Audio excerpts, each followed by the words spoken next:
Ya, selamat siang. Halo, apa kabar? Saya Denny Arta bersama dengan Anda di siang kali ini. Denny akan mengajak Anda untuk berbincang spesial di siang kali ini terkait dengan aplikasi Peduli Lindungi, sebuah cara baru untuk mengakses layanan publik di Indonesia, termasuk di daerah istimewa Yogyakarta.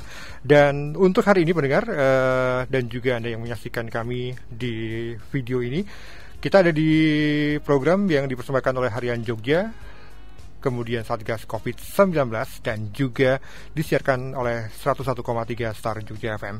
Siang kali ini saya tidak sendiri, saya bersama dengan Pak Roni, Kepala Dinas Kominfo Daerah Istimewa Yogyakarta. Selamat siang Pak Roni. Selamat siang Mas Denny, selamat siang seluruh pendengar Star Jogja dimanapun berada.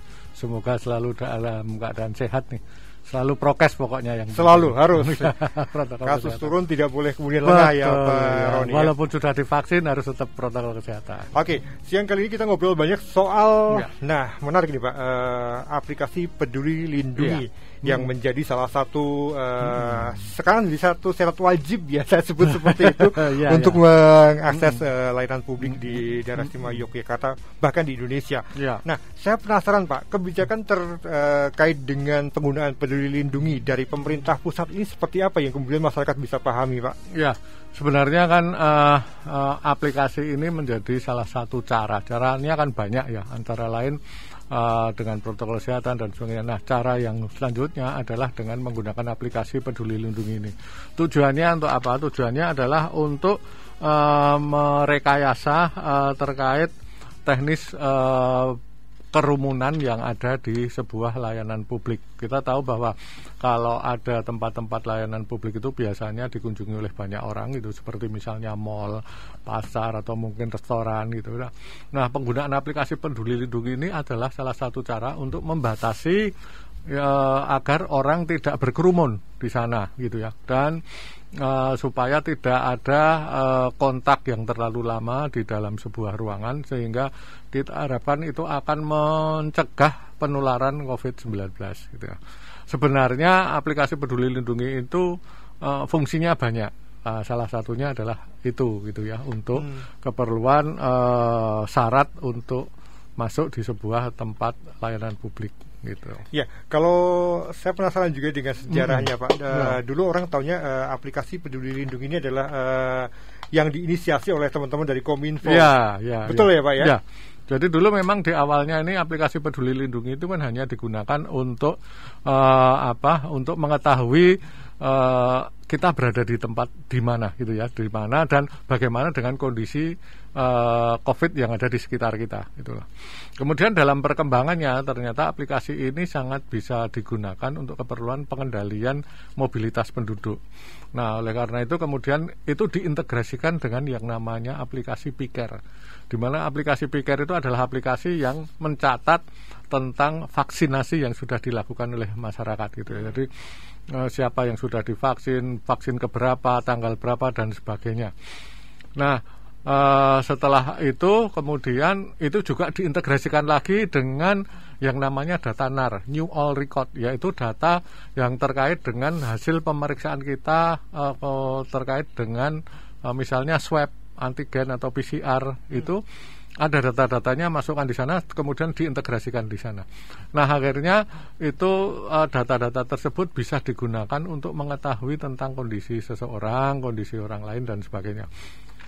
Untuk keperluan itu tadi, untuk mengecek atau untuk mengendalikan mobilitas penduduk agar karena salah satu hal yang menyebabkan penularan COVID-19 itu karena ada mobilitas penduduk yang sangat tinggi yang tidak menggunakan protokol kesehatan.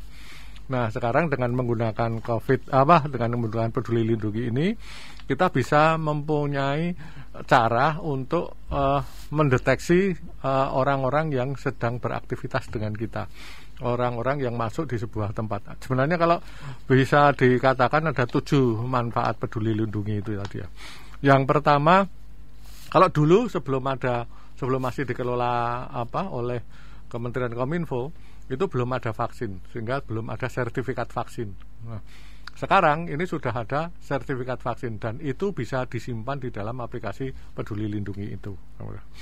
Nah, kemudian yang kedua yaitu tadi bisa digunakan untuk akses masuk di tempat layanan publik karena di sana ada QR code yang di-create dari data-data yang dimiliki oleh pengguna aplikasi Peduli Lindungi itu. Jadi dalam data tersebut ada data tentang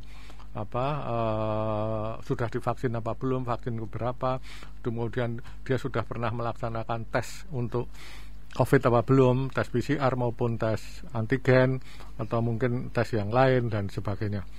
Kemudian yang ketiga ini yang mungkin dulu juga sudah ada sebenarnya, yaitu untuk bisa kita mengecek statistik dari kondisi COVID di sekitar kita. Jadi misalnya saya ada di sini nih di studio Star Jogja FM yang di Jalan AM Sangajini, saya bisa melihat yang di sekitar saya itu ada yang menderita COVID apa enggak gitu. Karena di dalam aplikasi Peduli Lindungi juga diintegrasikan dengan data NAR itu tadi, New All Record yang ada dimiliki oleh Kementerian Kesehatan, karena di dalam data New All Record itu ada nama, alamat orang-orang yang mungkin menderita COVID-19. Kemudian yang selanjutnya kita bisa tahu zona risiko yang ada di tempat kita itu kayak apa gitu ya. Zona risiko? Ya, zona risiko. Jadi risikonya sangat berisiko itu biasanya nanti ada warna merahnya gitu. Kemudian risiko sedang atau risiko ringan itu hijau. Nah, zona risiko itu juga berasal dari data-data dari orang-orang yang ada di sekitar kita, yang sekarang saat ini ada di sekitar kita, karena di dalam aplikasi ini kan juga ada data terkait dengan mobilitas masyarakat yang menggunakan aplikasi ini. Nah, kemudian yang selanjutnya ada layanan e-hack.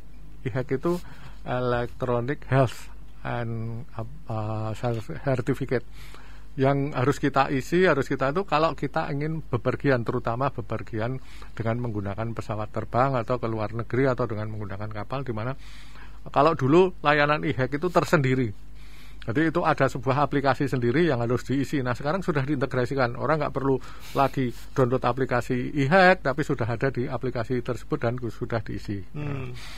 Nah, kemudian juga kita bisa melacak lokasi yang pernah kita kunjungi itu mana saja sih, gitu ya. Oh, ada historinya. Ya, dari historinya kita bisa melihat di situ sampai berapa hari itu bisa dilihat. Kalau di luar negeri itu banyak yang di beberapa negara itu juga menggunakan aplikasi hampir sama dengan Peduli Lindungi itu.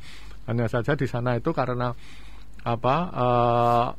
pengelola tempat itu bisa mengetahui siapa yang datang itu, sehingga dia data itu hanya disimpan oleh pengelola itu selama 2 minggu. Nah, kalau di sini ini kita hanya tahu jumlahnya saja, tapi siapa yang datang itu datanya disimpan di data centernya Kementerian Kesehatan. Kemudian di dalam aplikasi ini kita juga bisa melakukan konsultasi telemedicine, jadi kesehatan secara daring. Itu bisa dilakukan dengan ada menu yang ada di sana gitu ya, yang bisa digunakan untuk melakukan konsultasi kesehatan.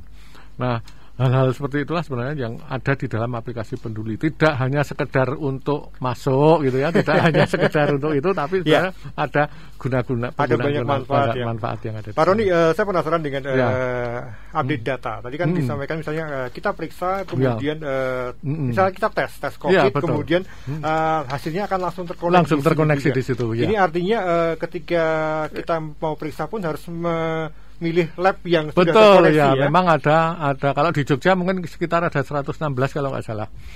Untuk 16 lokasi atau tempat-tempat lab yang terkoneksi dengan NAR itu tadi, terutama hampir semua rumah sakit jelas itu sudah terkoneksi dan beberapa lab kesehatan. Nah, kalau kita melakukan periksa di sana itu langsung ada sertifikatnya yang kita dapatkan. Jadi kalau misalnya kita mau pergi kemana butuh sertifikat itu langsung buka pakai itu aja, nggak usah bawa kertasnya gitu ya. Kita tunjukin aja nih loh gitu kan. Itu zaman dulu. Itu juga, kalau beberapa waktu yang lalu kan misalnya saya mau naik pesawat waktu itu, kita harus pakai kertas itu terus dibawa, tunjukin di sana pun masih harus dicap lagi, diverifikasi gitu ya. Kalau sekarang enggak, itu bisa dibawa, kemudian kita tunjukkan nih loh hasilnya, kemudian dia akan scan barcode yang ada di sana untuk mengetahui keaslian dari itu. kemudian itu baru kita bisa gunakan itu. Paperless lah paling tidak kan gitu. Dalam satu aplikasi ada banyak manfaat yang bisa didapatkan Tidak hanya sekedar mau masuk kemana atau mau jalan kemana, ada banyak hal yang bisa diakses nanti. Nah, Pak Roni, terkait dengan penerapan aplikasi Peduli Lindungi khususnya kita fokus ke daerah istimewa Yogyakarta, bagaimana Pemda DIY menjalankan kebijakan ini, Pak? Yang jelas kalau di kantor-kantor Pemda DIY itu sekarang hampir 90% sudah menerapkan penggunaan aplikasi Peduli Lindungi itu untuk mengakses layanan yang ada di sana. Jadi misalnya kalau kita ingin masuk ke tempat perizinan itu sudah ada QR code-nya yang harus kita akses, kita scan. Kemudian kalau di kantor saya saja kalau ada tamu yang akan datang itu harus men-scan itu supaya nanti kita tahu siapa yang datang dan sebagainya. Tujuannya kayak memang itu tadi kan sebenarnya di tempat-tempat tersebut kan ada pembatasan supaya tidak banyak orang yang berada di dalam satu tempat yang sama. Gitu. 90% ini adalah 90% untuk Pemda. Pemda. Nah kemudian kalau di tempat-tempat umum saya kira hampir semua hotel sekarang sudah mulai ada, ya mungkin juga 80% lah hotel-hotel di kita itu sudah menerapkan penggunaan aplikasi Peduli Lindungi. Kalau mall hampir semuanya sudah. Dan kalau objek wisata memang saat ini baru ada 7 tempat yang digunakan sebagai ajang uji coba penggunaan aplikasi Peduli Lindungi maupun dicoba untuk dibuka untuk keperluan umum.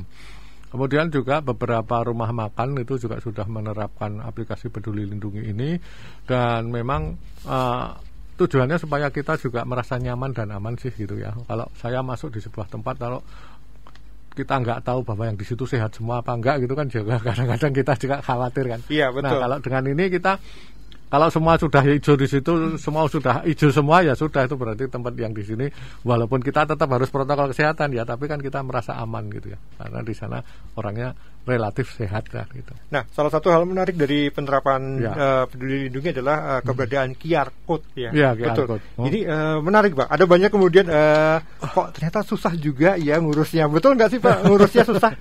Ya sebenarnya beberapa waktu yang lalu itu pernah dibuka. Artinya gini, orang umum bisa menggunakan atau bisa mendapatkan QR code itu dengan gampang gitu ya.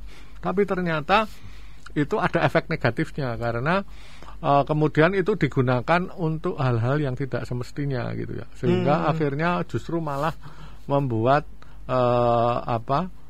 tempat-tempat tersebut menjadi tidak nyaman gitu ya, tidak, karena hampir semua tempat terus dipakai QR code gitu ya. Ya, dan bahkan tempat-tempat yang tidak seharusnya pun dipasangi QR code gitu ya. Ada sebuah tempat yang misalnya ya contohnya saja Pak, kita buka-bukaan di contohnya saja di tempat spa gitu ya, atau di tempat panti pijat yang seharusnya belum boleh dibuka gitu ya. Nah itu dipasangi kayak gitu, padahal tempat itu belum boleh dibuka karena sudah ada QR code-nya, dianggap itu sudah resmi. Ya, itu sudah boleh dibuka. Nah, ini yang menjadi. Terus akhirnya sekarang itu untuk bisa mendapatkan QR code itu ada beberapa syarat. Syaratnya yang pertama adalah harus dikelola oleh orang yang benar-benar mengelola tempat tersebut. Jadi kadang-kadang kan menggunakan email pribadi itu nggak boleh, harus emailnya harus email dari kantor atau perusahaan itu atau tempat tersebut. Kemudian yang kedua, sekarang ini dimodel dengan pengendalian itu dengan mengendalikan dengan melakukan pendaftaran melalui asosiasi gitu ya. Jadi misalnya kalau rumah makan dengan PHRI gitu ya, hotel, belahan restoran. Kemudian kalau objek wisata mungkin dengan Putri, Persatuan usaha pariwisata gitu ya, usaha taman rekreasi ya, Taman Rekreasi Indonesia. Kemudian mungkin nanti kalau di mall juga ada asosiasinya. Nah, tujuannya apa? Tujuannya untuk bisa mengendalikan bahwa yang mengajukan itu benar-benar orang yang memang mempunyai kewenangan atau memang yang bertanggung jawab di tempat tersebut. Nah, itu yang dilakukan. Kalau itu sudah dilakukan bersama-sama gitu, saya kira langsung bisa direspon. Yang kemarin yang banyak terjadi itu karena mengajukannya sendiri-sendiri, bahkan menggunakan email pribadi, itu yang susah, karena mereka akan memverifikasi. Misalnya saya mengajukan tempat, sebenarnya itu belum boleh dibuka sih, misalnya tempat rekreasi berbasis air itu kan belum boleh dibuka ya. Kalau semua mengajukan, nah berat. Terus ada QR code-nya, dianggap itu sudah resmi. Nah ini yang mungkin yang harus diwaspadai. Syarat utama yang kemudian harus dipenuhi untuk mengajukan QR code ini apa sih Pak? Agar pendengar kita kalau kita kan sebenarnya sudah ada Inmendagrinya, tempat-tempat mana saja sih yang boleh dibuka dan berapa kapasitasnya. Misalnya kalau tempat yang sangat tertutup sekali boleh nggak gitu, nah, misalnya gitu, itu kan di situ sudah ada. Misalnya kalau rumah makan disarankan yang rumah makan yang sifatnya terbuka gitu, dan jumlah pengunjungnya itu tidak 100%, mungkin 50%. Juga nanti dilihat yang mengajukan itu ada di level berapa gitu ya. Kalau misalnya sekarang yang mengajukan adalah di daerah yang masuk level 4, nah itu harus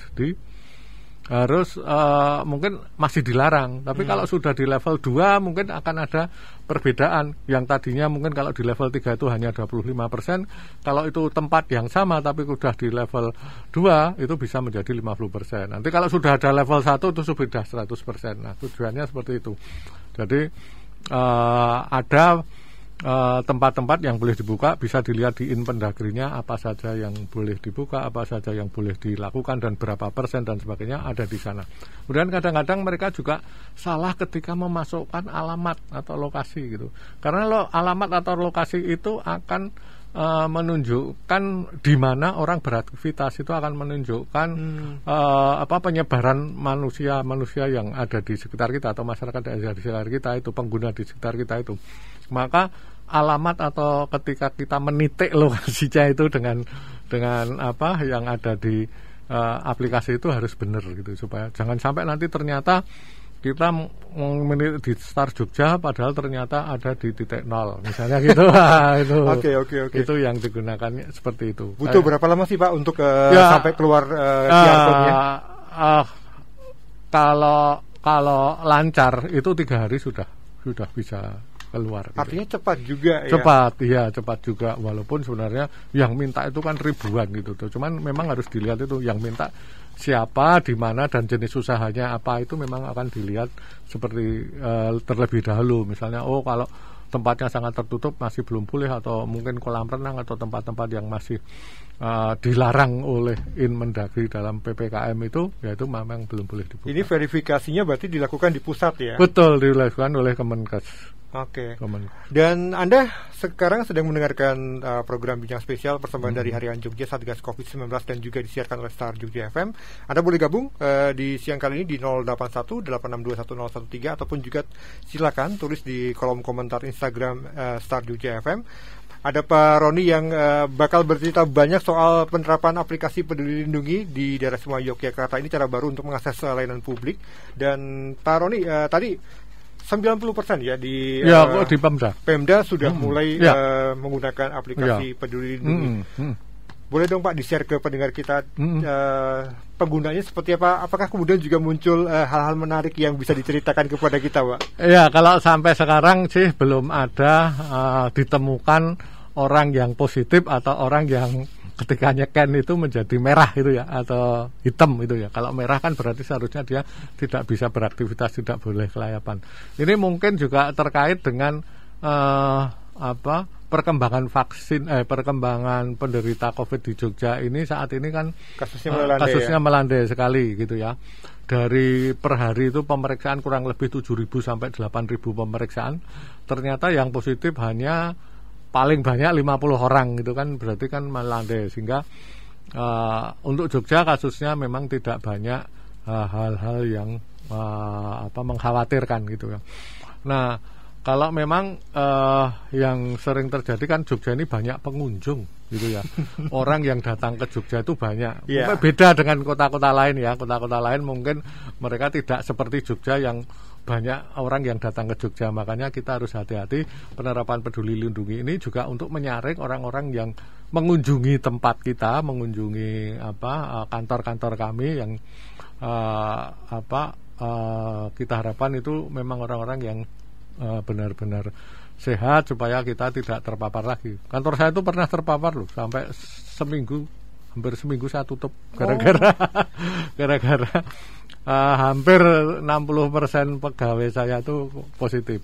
Walaupun mereka mereka akhirnya tidak ada satupun yang fatal ya, tapi ya tetap khawatir juga sih karena mereka sudah divaksin dan akhirnya dalam waktu 2 minggu hilang, dan sampai sekarang alhamdulillah tidak ada yang terpapar, dan mudah-mudahan nanti pandemi segera berakhir sehingga kita tetap bisa beraktivitas lagi dengan nyaman. Ya pasti kasus turun tapi bukan berarti kita lengah. Betul, Ada banyak hal yang harus dilakukan terkait dengan protokol kesehatan ini. Jangan lupa kapanpun dimanapun itu harus dilakukan. Harus dilakukan. Walaupun sudah divaksin 2 kali, tetap harus pakai masker.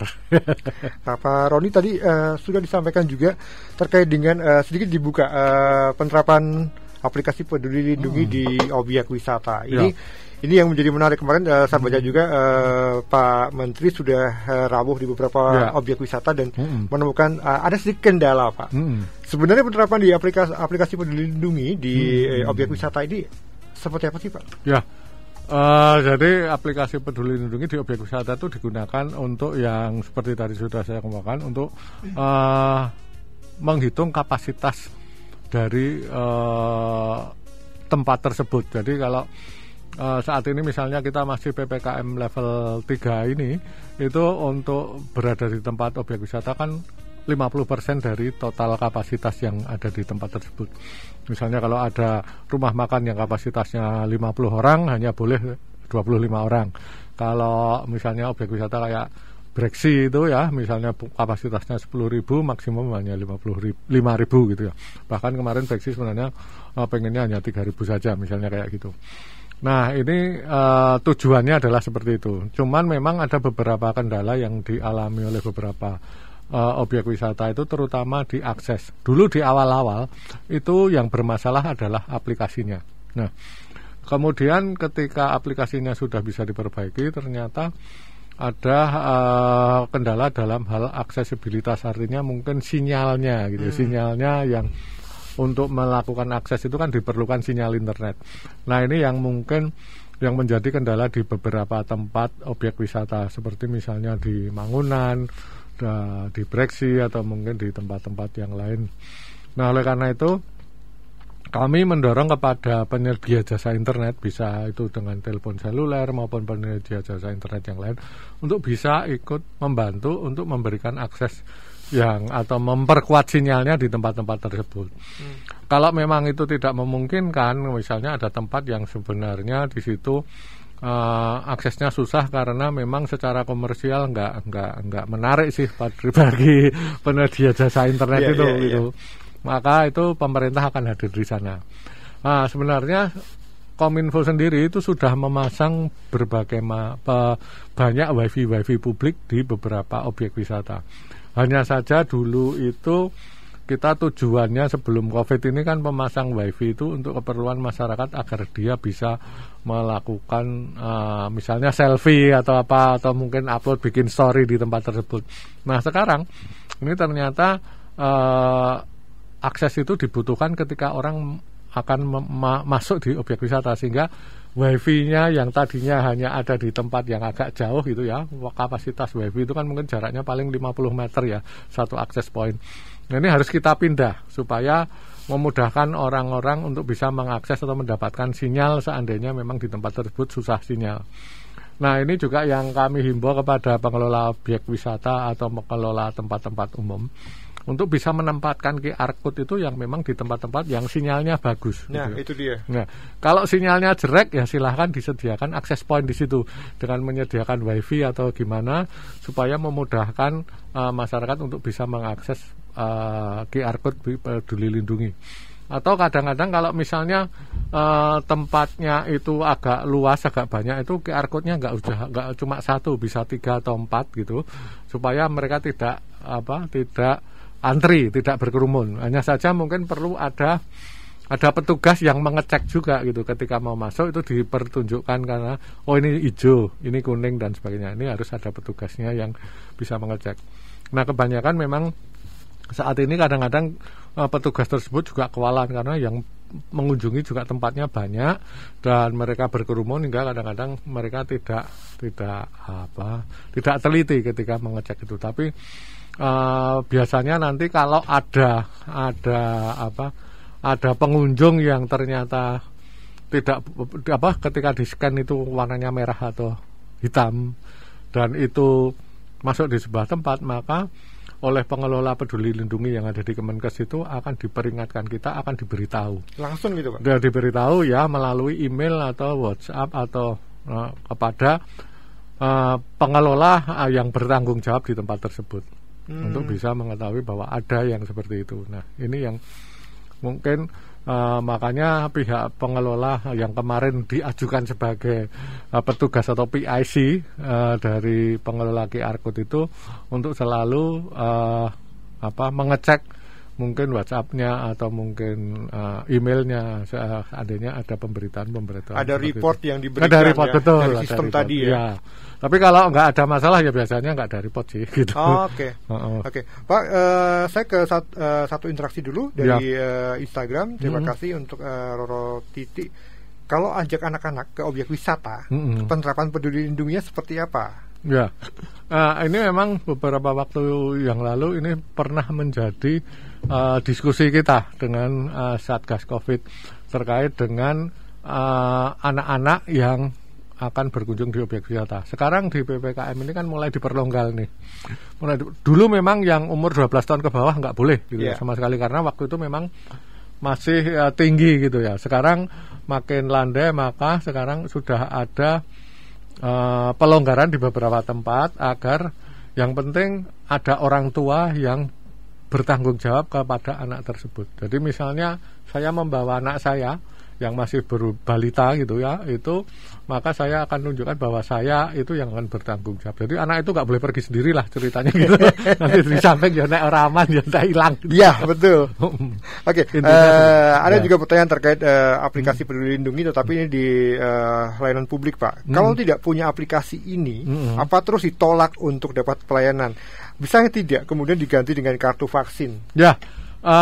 Itu juga pernah menjadi diskusi kita dengan Satgas COVID baik di pemerintah pusat maupun di daerah bahwa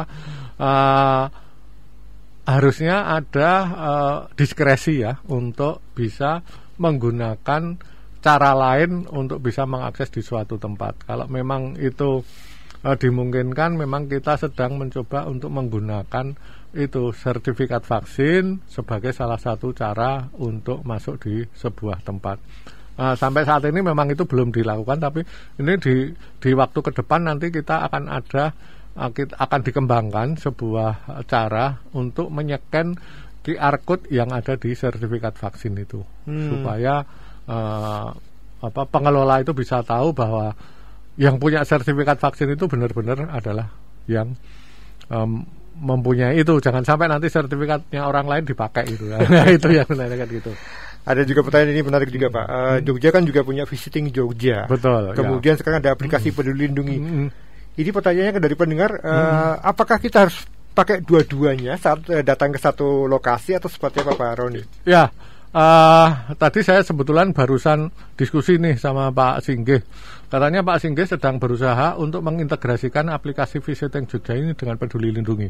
Seandainya itu sudah berhasil, nantinya berarti cukup mendownload aplikasi Visiting Jogja saja. Tapi itu kan hanya bisa digunakan di Jogja. Yes. Nah kalau mau beraktivitas di luar Jogja ya tetap pakai aplikasi peduli lindungi. Nah itu sih sebenarnya. Kalau mau di Jogja mungkin nanti memang cukup dengan seandainya Pak Singgih dari Dinas Pariwisata sudah berhasil mengintegrasikan itu, maka cukup dengan satu Visiting selama berada di Jogja. Nah kalau di luar Jogja ya tetap pakai aplikasi peduli lindungi. Ya. Pak Roni, kita tahu harapannya adalah objek wisata akan segera dibuka. Semakin banyak itu semakin bagus. Tetapi artinya harus disiapkan juga infrastruktur untuk bisa mengakses peduli lindungi di tempat-tempat mereka. Bagaimana kemudian Pemda DIY ataupun juga mungkin melibatkan teman-teman di Pemkab dan Pemkot juga untuk menyediakan infrastruktur ini Pak?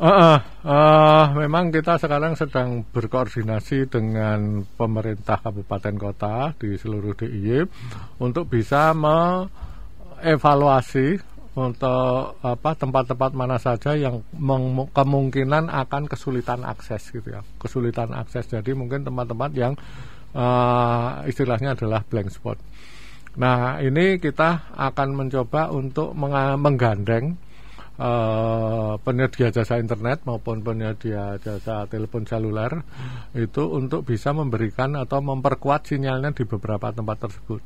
Seandainya itu tidak memungkinkan, maka Pemda DIY juga akan berusaha untuk memberikan wifi di beberapa titik lokasi yang potensial, terutama tempat-tempat yang banyak dikunjungi oleh masyarakat tapi sinyalnya masih lemah gitu ya. Dan itu biasanya terdapat di tempat-tempat di pegunungan, kemudian di daerah-daerah hutan di mana sinyal itu tertutup oleh pohon dan gunung dan sebagainya. Nah, ini kita saat ini sebenarnya Pemda DIY sudah membangun kurang lebih 600 km jaringan fiber optik yang menghubungkan SMA, SMK dan kantor-kantor Pemda DIY di seluruh DIY. Nah, ini akan kita coba untuk mengembangkan jaringan tersebut ke tempat-tempat yang dirasa nanti masih blank spot dan potensial untuk dikembangkan sebagai pusat kegiatan masyarakat yang produktif itu tadi. Cukup mahalkah Pak untuk menyediakan satu titik infrastruktur Pak? Ya, kita lihat daerahnya. Jelas kalau daerahnya itu secara topografi itu susah, pasti itu cukup mahal. Tapi kalau daerahnya itu walaupun itu remote, tapi kalau daerahnya datar kita bisa menggunakan wireless yang lebih murah gitu ya. Karena di sana sinyal langsung bisa kita dapatkan. Tapi insya Allah kalau DIY kita harapkan nanti sebentar lagi kita sudah, terutama untuk tempat-tempat yang potensial itu, insya Allah sudah bisa kita fasilitasi lah untuk tahun depan, insya Allah sudah. Iya, saya dapat titipan pertanyaan juga terkait dengan penerapan aplikasi Peduli Lindungi di tempat makan. Apakah nantinya semua objek ataupun tempat makan itu harus menggunakan aplikasi Peduli Lindungi, Pak? Ya, jadi tujuan utama untuk aplikasi Peduli Lindungi ini kan untuk mendeteksi atau untuk men-tracking seandainya ada orang-orang yang terpapar COVID tapi tetap beraktivitas seperti biasa. Tujuannya kan seperti itu. Nah, kalau nantinya memang itu dirasa COVID-nya itu masih tinggi, ya saya kira nanti hampir seluruh tempat masih harus menggunakan itu supaya penyebaran COVID-19 ini bisa kita kendalikan.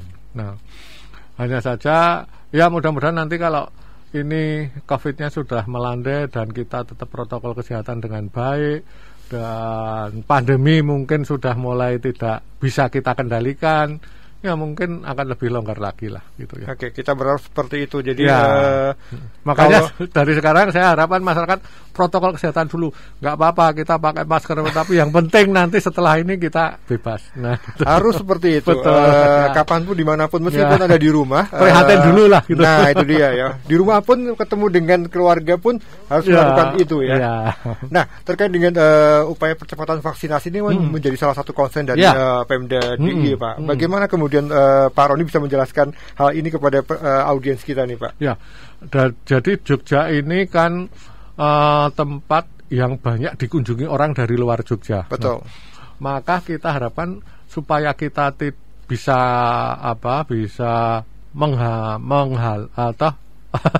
untuk mencegah penularan itu, maka kita harus kuat dulu. Maka untuk bisa kuat, maka salah satunya adalah dengan vaksin. Saat ini kita sudah 86% lebih penduduk DIY itu sudah divaksin dosis pertama. Kalau yang dosis kedua mungkin baru sekitar 50-60%. Nah, kita harapkan dalam waktu dekat itu kita 80-100% sudah bisa tercapai penduduk DIY 2 kali divaksin. Dengan demikian nanti kita harapkan herd immunity akan tercapai. Namun demikian saat ini kan kita sedang proses vaksinasi itu kita galakkan. Kita bekerja sama dengan berbagai stakeholder, dengan lembaga-lembaga sosial masyarakat, dengan perusahaan. Bahkan sekarang ini TNI dan Polri sangat giat membantu kami untuk bisa memvaksin sampai ke kalangan ke desa-desa. Nah, mulai sekarang ini kita langsung menuju ke titik sasaran. Kita punya data sampai ke tingkat desa. Di Kominfo ini kita mengelola data vaksin sampai ke tingkat desa. Desa-desa mana saja yang tingkat vaksinasinya masih rendah. Itu ketahuan ya Pak ya? Ya, itu kita datangi dan kita istilahnya jemput bola ke tempat-tempat tersebut.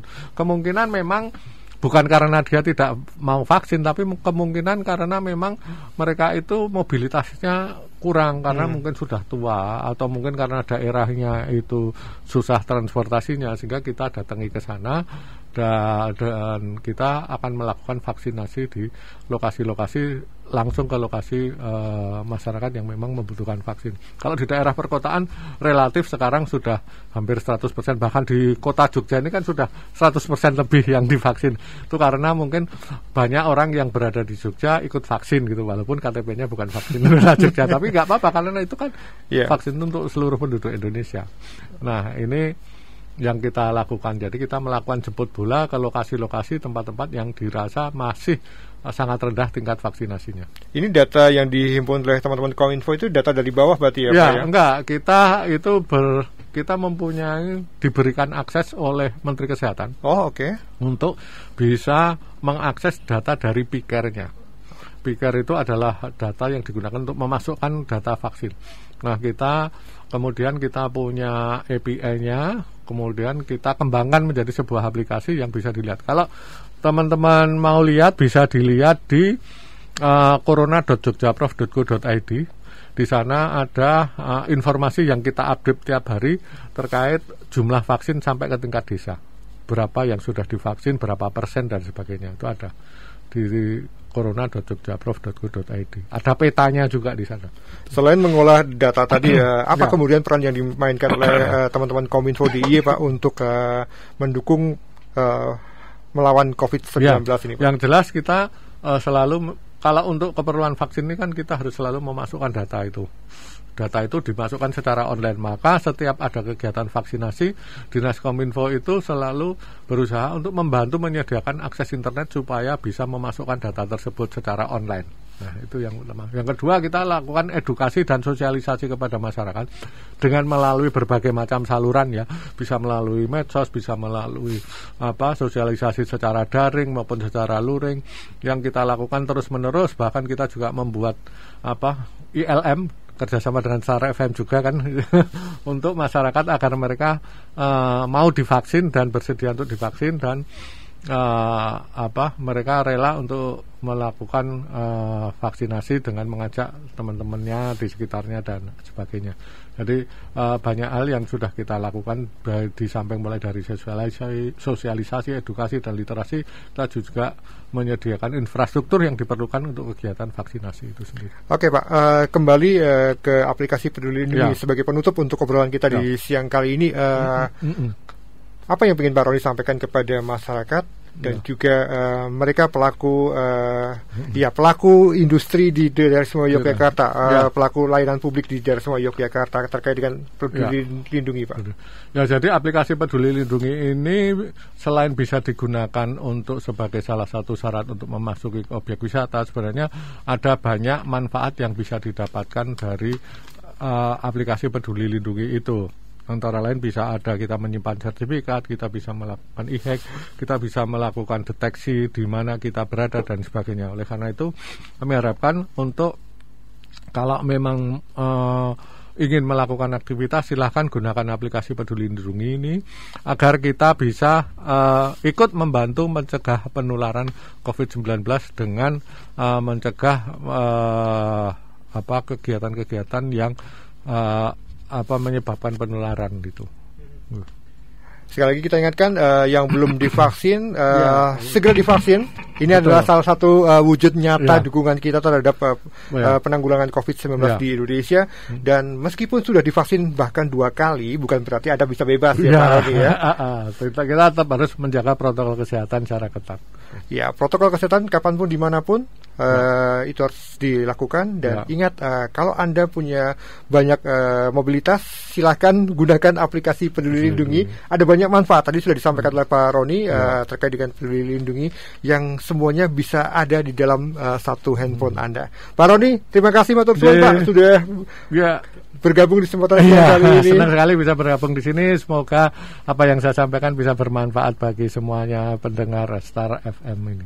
Ya, sekali lagi terima kasih Pak Roni, dan demikian pendengar dan juga Anda yang menyaksikan video ini di program Bincang Spesial persembahan dari Harian Jogja Satgas COVID-19 dan disiarkan oleh 101,3 Star Jogja FM. Terima kasih untuk kebersamaan Anda. Denny Arta pamitan, selamat siang dan sampai jumpa.